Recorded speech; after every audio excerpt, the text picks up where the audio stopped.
Всем привет! Это я, Фаня, и добро пожаловать на мой канал.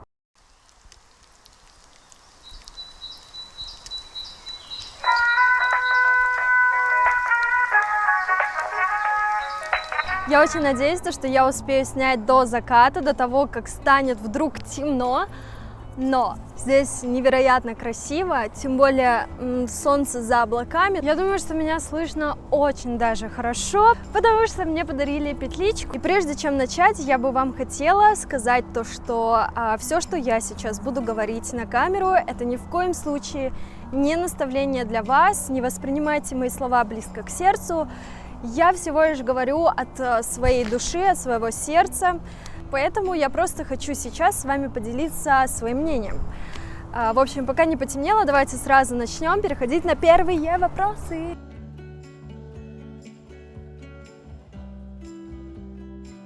В вашем случае я не знаю, сколько вам лет, насколько велика ваша беда, но раз вы задаетесь таким вопросом, я думаю, что самое важное в этом случае всегда помнить, что все-таки в мире, в жизни все временно. Второе, это, конечно же, нужно, скорее всего, отключить жалость к себе, то есть перестать себя жалеть, думать, что какой я несчастный, что же мне делать, как же мне быть. То есть из-за того, что у вас слишком много времени, соответственно, вы себя жалеете, вы находите время на то, чтобы поныть. Я бы все-таки начала поиски того, что мне действительно нравится, мое хобби. Потому что мне тоже часто задают такой вопрос, например, Фаня, как ты справляешься с грустью, как ты справляешься с злостью. И самое простое, что я могу на это ответить, это всего лишь то, что я вымещаю все в свое дело. То есть я плохую энергию использую в хорошую. Я не знаю, как это правильно сказать, но я, например, начинаю рисовать. И рисование помогает мне справиться с злостью, с грустью и со всеми негативными эмоциями. Хотя еще не факт, что это негативные эмоции, потому что для меня, например, злость, она почему-то наоборот. Когда я зла, я лучше рисую. В общем, еще возвращаюсь к другим вопросам, я просто буду все говорить смешанно, чтобы было интереснее меня, наверное, слушать. Вот. Мне часто говорят, а что делать, если я вот в прошлом была, например, врачом, а сейчас я очень сильно хочу заниматься музыкой или искусством. Я не считаю плохим переходить с одного дела на другое. То есть, если вы действительно уже не чувствуете вдохновения от того, что вы делаете, и вы уже закрыли прошлую тему, то никогда не поздно возвращаться во что-то новое. Есть даже пример хороший. Помню, у нас учительница по истории рассказывала, что есть женщина 89 лет, и она решила, что она очень хочет стать пианисткой. Она села за фортепиано и начала играть невероятную музыку. То есть все реально. Возрасты — это всего лишь какие-то, я не знаю, блоки, которые вы сами на самом деле себе накручиваете. Поэтому наоборот, даже глядя назад, это очень классно, то, что вы, например, раньше занимались медициной, и сейчас вы можете реально с пользой жить, приносить пользу своим окружающим людям. Также, что касается целей, что я могу по этому поводу сказать, это то, что не бойтесь ставить большие цели, потому что в огромные большие цели невозможно промахнуться. То есть, если вы хотите жить в будущем, да, в особняке, в доме, где есть ваша семья, все здоровы, все счастливы, то мечтайте построить город. То есть, если вы будете строить город, то, соответственно, с жильем сразу отпадут вопросы. То есть это очень правильный ход, потому что я убедилась на своем опыте. Опять-таки, если у вас все-таки возникает депрессивное состояние, стресс, то, скорее всего, необходимо обратиться к психологу, к психиатру. Я честно не знаю, поэтому я на себя такую ответственность огромную не буду брать. Но что я хочу от вас? Я хочу, чтобы вы всегда, все люди, которые сейчас меня смотрят, помнили о том, что Вселенная абсолютно на все отвечает «да». То есть, объясняю, если вы говорите то, что вы такой несчастный, у вас никогда ничего не получится, вот я вот такой вот неудачник, то весь мир, вся Вселенная повернется к вам и скажет: хорошо, пусть так и будет. То есть все-таки очень важно визуализировать заниматься аффирмациями в своей голове, то, что вот, у меня все круто, у меня все хорошо. Да, желаю вам в этом удачи.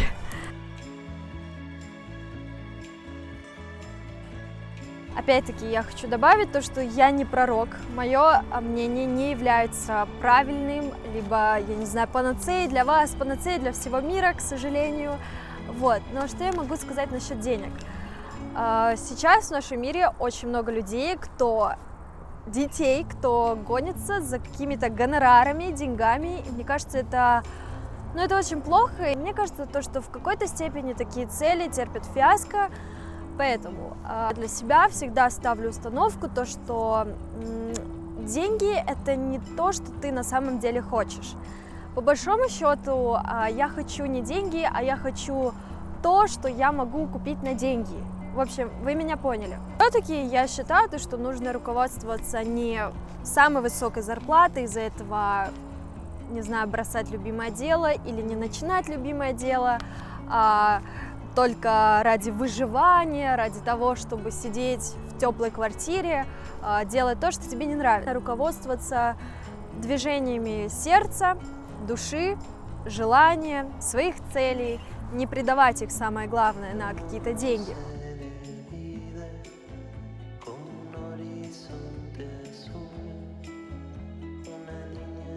Я, конечно, такой же обычный человек. Бывает такое, что я не могу наполниться, то, что мне не хватает, я не знаю, кислорода. Я не скажу, что у меня на все хватает времени, но я четко понимаю, что я хочу от жизни. В принципе, может быть, окружающие люди так не скажут по мне, но внутри себя я все-таки понимаю, что мне нужно, и поэтому я ставлю приоритеты всего-навсего. Еще что, мне кажется, я сохраняю очень много времени, потому что я не гуляю ночью. Я просыпаюсь утром, сразу начинаю что-то делать, а ночью я ложусь спать, как нормальный человек. Я не считаю, что это плохие люди, кто ходит по клубам, но просто я четко понимаю, что мне это не нужно, мне это не интересно, и мне это, в принципе, ничего не принесет. Тем более, если вы видели клубы в Алмате, поэтому лучше сидеть дома спокойно, с спокойной душой, с мамой, с папой, я не знаю, с родителями, вот, заниматься своими делами.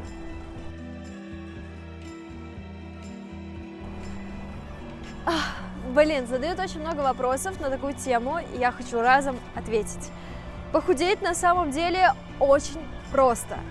Всего лишь нужно отключить жалость к себе, поднять свою задницу с теплого вашего любимого места, уйти из зоны комфорта и просто перестать пихать в рот, что попало. Очень важно заниматься спортом, очень много ходить, иметь здоровый образ жизни. Это не значит, что вы должны в джиме, постоянно заниматься 24/7. Я вообще не люблю джим. Я считаю, что лучше заниматься вот так, на природе. Это куда, я не знаю, куда полезнее, потому что мы насыщаемся кислородом. В общем, классно. Здесь нету потных людей вонючих.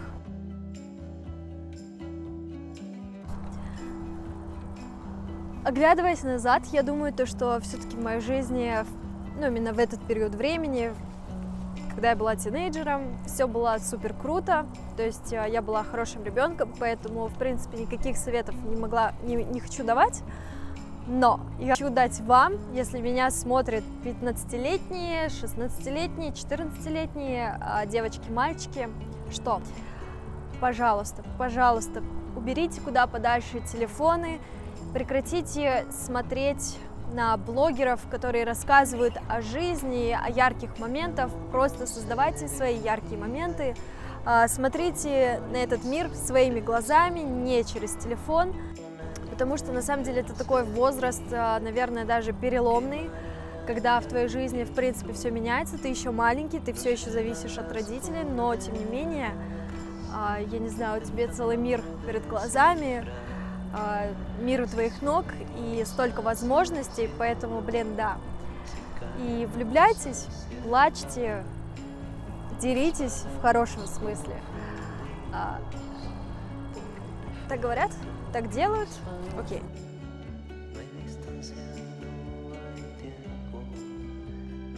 С чего я начала? Начала с того, что я с самого детства очень любила рисовать. но мне хотелось превратить это в не просто искусство, а вот источник вдохновения не только для меня, но и для других людей.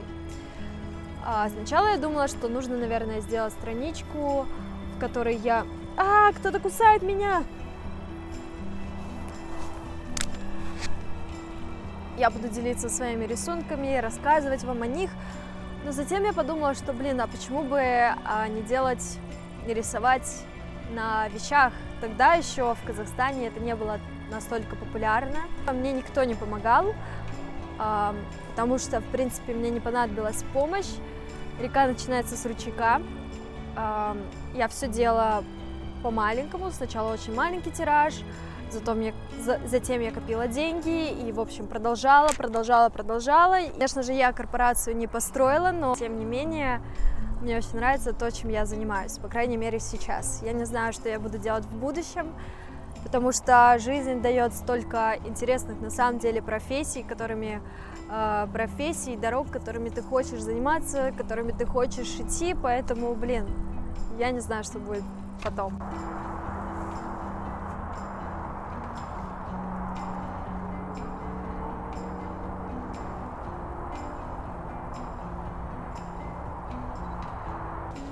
Под конец видео перенеслась сюда, чтобы меня было лучше видно. И сейчас вопрос. Как бы это банально ни звучало, но, если честно, я могу сейчас сказать только это. Чужое мнение, чужие суждения не должны влиять на твою жизнь. То есть чужое мнение складывается из своего экспириенса, из своего опыта. Тобой недоволен, всегда кто-то будет внушать то, что ты не сможешь это сделать, но это в соответствии со своими критериями, со своим опытом, экспириенсом по жизни. Поэтому отсюда следует то, что просто не стоит обращать внимание на то, что говорят другие люди. Просто нужно любить людей и понять то, что, окей, пусть они судят, пусть они внушают то, что я не смогу, но мне какая разница, в принципе, на меня это не должно никак влиять. Важное и самое забавное то, что на самом деле люди о вас всего лишь думают одну минуточку, а затем человек приходит на самого себя, он думает о себе, как же он выглядит при других, что и как. В общем, это на самом деле все забавно, и это очень важно всегда напоминать себе и помнить об этом. В принципе, мое видео пришло к концу. Спасибо вам огромное, если вы досмотрели это видео до конца. Вы знаете сами, что делать, куда нажимать. В общем, спасибо за ваше внимание, я вас очень сильно люблю. И самое важное, всегда помните, напоминаю, то, что Вселенная на все отвечает «да», что бы вы ни делали. Поэтому доверьтесь Вселенной, доверьтесь самому себе, своим чувствам. Руководствуйтесь движением вашей души. Всем спасибо, до скорой встречи!